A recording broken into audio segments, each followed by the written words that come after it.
పల్నాడు జిల్లా వినుకొండలో 5 కోట్లతో నిర్మించిన 33/11 kV సబ్స్టేషన్ విఠమరాజుపల్లి కాలనీలో పీఎం సూర్యఘర్ పథకాన్ని విద్యుత్ శాఖ మంత్రి గొట్టిపాటి రవికుమార్ నేడు ప్రారంభించారు. అనంతరం 2.5 కోట్లతో నిర్మించనున్న కొండ్రముట్ల కనమర్లపూడి బీటీ రోడ్డుకు మంత్రి గొట్టిపాటి శంకుస్థాపన చేశారు.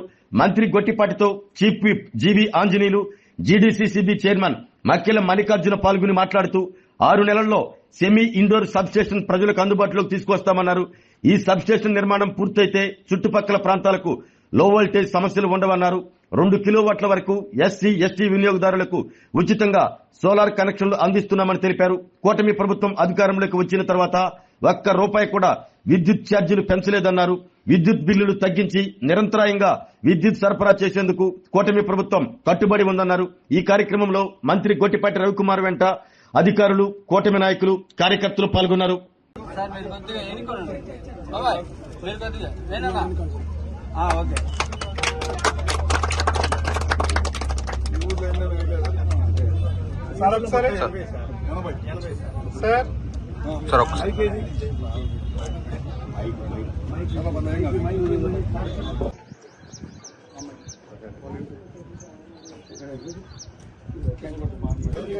ఒక్క సెకండ్.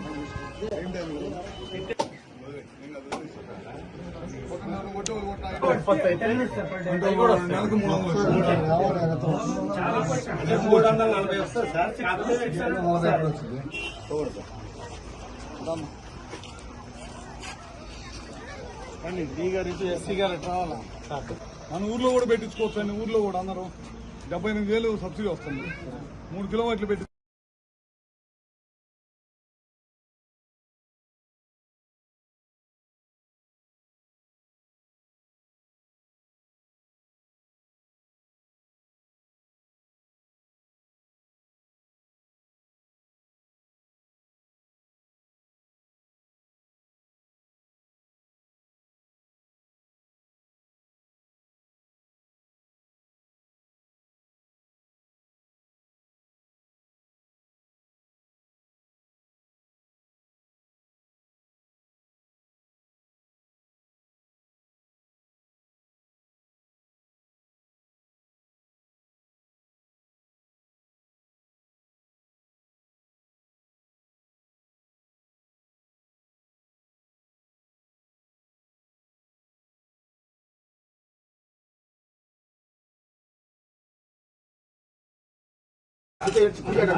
ముగ్గురు కావాలా? మందికి పైన సూర్యఘర్ కార్యక్రమం చేస్తాం. కేంద్ర ప్రభుత్వం, రాష్ట్ర ప్రభుత్వం కలిసి చేస్తుంది కార్యక్రమం.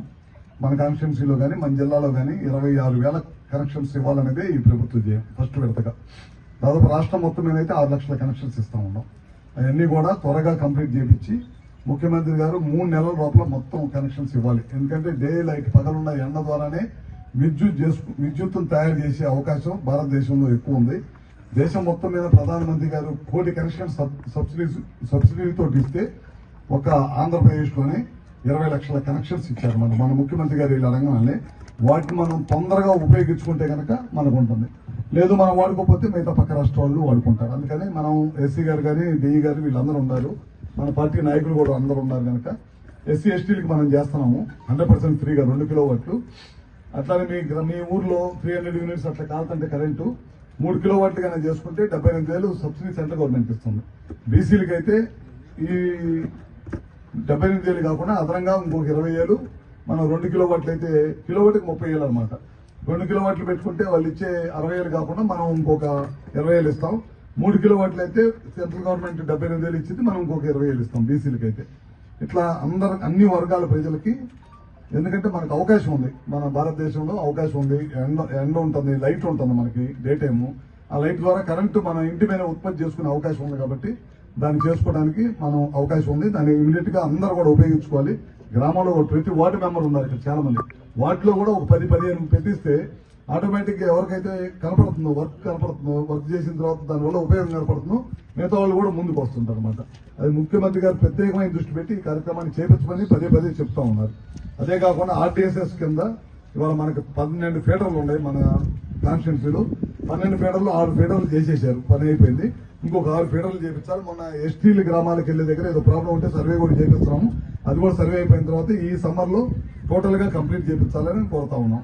అది కాకుండా మన జిల్లాకు వచ్చేసరికి దాదాపు 42 మెగావాట్లు విద్యుత్తు ఎట్లా ఇళ్ల ఎట్లా పెడుతున్నాం, అట్లానే పొలాల్లో కూడా పెట్టి ఎక్కడైతే సబ్ స్టేషన్స్ ఉంటాయో 11 kV లైన్స్ ఉంటాయో అక్కడ పగలపూట విద్యుత్ తయారయ్యి ఆ సబ్ స్టేషన్కి ఇచ్చి దాని ద్వారా మనం వ్యవసాయానికి ఇద్దామని చెప్పి అనుకుంటున్నాం. అది కూడా టెండర్ పిలిచాం, అయిపోయింది. అది కూడా ఈ జిల్లాలో 42 మెగావాట్లు వచ్చింది. అది కూడా తొందరలోనే స్టార్ట్ చేస్తాం. ఫస్ట్ విడతగా 42 మెగావాట్లు చూసుకున్నాం ఈ జిల్లా మొత్తం మీద. రాష్ట్రం మొత్తం మీద చాలా పెద్ద ఎత్తున చేస్తా ఉన్నాం ఈ కార్యక్రమం కూడా. చూడండి, మనం ఈ ఆర్టీఎస్ఎస్ కానీ లేకపోతే పిఎం కుసుమ్ కానీ సూర్య గారు కానీ వీటితో పాటు సబ్ స్టేషన్స్ నిర్మాణం. ఇప్పుడు మనం 5 కోట్లు పెట్టి సబ్ స్టేషన్, ఇట్లా మన జిల్లాలో 7 సబ్ స్టేషన్స్ కడతాం. ఇట్లా ఈ కట్టడం బిగిన్ చేసి మళ్ళీ లోడ్ ఇచ్చే లోపల మళ్ళీ ఎక్కడైతే ప్రాంతాల్లో ఎక్కడైతే ఇబ్బంది ఉందో, లోడ్ ప్రాబ్లం ఉండి లో వోల్టేజ్ ప్రాబ్లం ఉందో ఆ లో వోల్టేజ్ సమస్య ఉండకూడదనేది ముఖ్యమంత్రి గారు చెప్పారు. అదొకటి. వీటితో పాటు అగ్రికల్చర్ కనెక్షన్స్ పోయిన మార్చి వరకు డబ్బులు కట్టి అన్ని కూడా చేస్తా ఉన్నాము. ఎస్సీ గారు ఇమీడియట్ గా చూసుకొని అగ్రికల్చర్ కనెక్షన్స్ మన జిల్లాలో ఎక్కడ పెండింగ్ లేకుండా మళ్ళీ రేపు వ్యవసాయ సీజన్ వచ్చే లోపల మళ్ళీ సీజన్ వచ్చిన తర్వాత మనం సప్లై చేసిన పొలాల్లో నీళ్లు పెట్టిన తర్వాత మనం స్తంభాలు వేయలేం మళ్ళీ. అందుకని ఇప్పుడే ముందే దృష్టి పెట్టుకొని ఎక్కడెక్కడ పోల్స్ వేసుకొని రెడీగా పెట్టుకోవాలి. అన్ని కూడా రెడీగా పెట్టుకోవాల్సిన అవసరం ఉంది. ఇవన్నీ కూడా కూటమి ప్రభుత్వం వచ్చిన తర్వాత చేస్తాం. ఇది కాకుండా వచ్చిన 2 సంవత్సరాలు 2 నెలల్లో ₹1 కూడా మనం కరెంటు బిల్లు పెంచాలి. నిన్న కొంతమంది మాట్లాడుతూ ఉన్నారు, మనం వచ్చిన తర్వాత ఏదో కరెంటు బిల్లు భారం వేసామని. మనం ఎప్పుడు కూడా కరెంటు బిల్లు భారం వేయలేదు. అది గట్టిగా మన వాళ్ళు అందరూ చెప్పే ధైర్యం నేను ఇస్తున్నాను. గట్టిగా చెప్పండి, ఏం ఇబ్బంది లేదు. వాళ్ళే 25,000 కోట్ల రూపాయలు భారం వేసి వెళ్ళిపోయి ప్రజల మీద భారం వేసి వాళ్ళు వేసిన కరెంటు బిల్లుకి వాళ్ళే ధర్నాలు చేయడం, వాళ్ళు వేసిన కరెంటు బిల్లుకి వాళ్ళే అసెంబ్లీలో క్వశ్చన్లు వేయటం చేస్తే ప్రభుత్వం వచ్చిన కొత్తలో ధీటుగా సమాధానం చెప్పాం. వెళ్ళిపోయి మళ్ళీ ఇప్పుడు ప్రజల్ని తప్పుదోవ పట్టించాలని చెప్పి చూస్తూ ఉన్నారు. వాటి మీద మాత్రం మనం గట్టిగా ఉండాల్సిన అవసరం ఉంది. ఎక్కడ కూడా మనం రూపాయి పెంచలేదు. రూపాయి కూడా రాబోయే రోజుల్లో కూడా ₹1 కూడా పెంచమని ఈ సభాముఖంగా మీకు తెలియజేస్తున్నాం.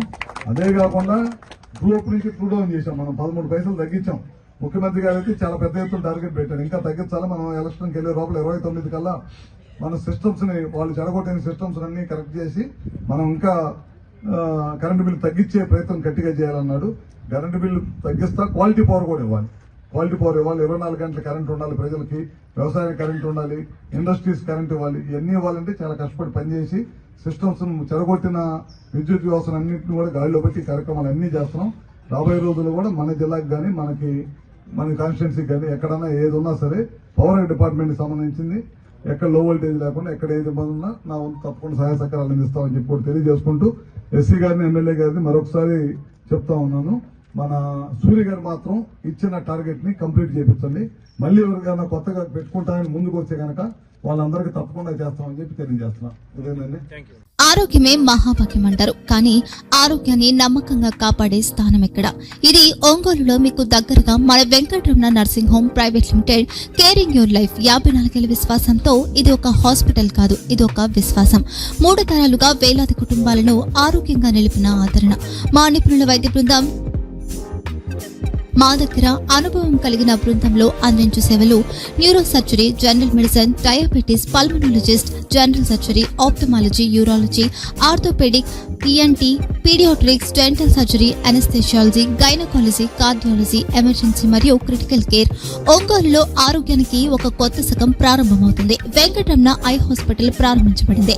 కంటి ఆరోగ్యానికి ప్రత్యేక పరిష్కారంగా ప్రభుత్వ ఉద్యోగులు, రిటైర్డ్ ఉద్యోగులు మరియు వారి కుటుంబ సభ్యుల కోసం EHS ద్వారా వైద్యం, క్యాష్లెస్ సేవలు, Mediassist, Star, GHPL, Aditya Birla, Bajaj Allianz మరియు ఇతర ప్రముఖ హెల్త్ స్కీమ్లు అందుబాటులో ఉన్నాయి. ఆరోగ్యశ్రీ, డాక్టర్ NTR వైద్య సేవా నిధి అందుబాటులో ఉన్నాయి. చిరునామా RTC బస్టాండ్ ఎదురుగా, Kurnool road, Ongole. Phone number 08592282623, cell number 9100679099. Eye hospital number 9866484770. Website www.venkatramanarsinghome.com. Facebook www.facebook.com/VKRNH. Venkataramana nursing home, 3 తరాల విశ్వాసం, నూతనతతో కూడిన సేవ. మేము కేవలం చికిత్స చేయము, మేము శ్రద్ధ వహిస్తాం, పరిరక్షిస్తాం. సేవ చేయడం మాకు ధ్యేయం.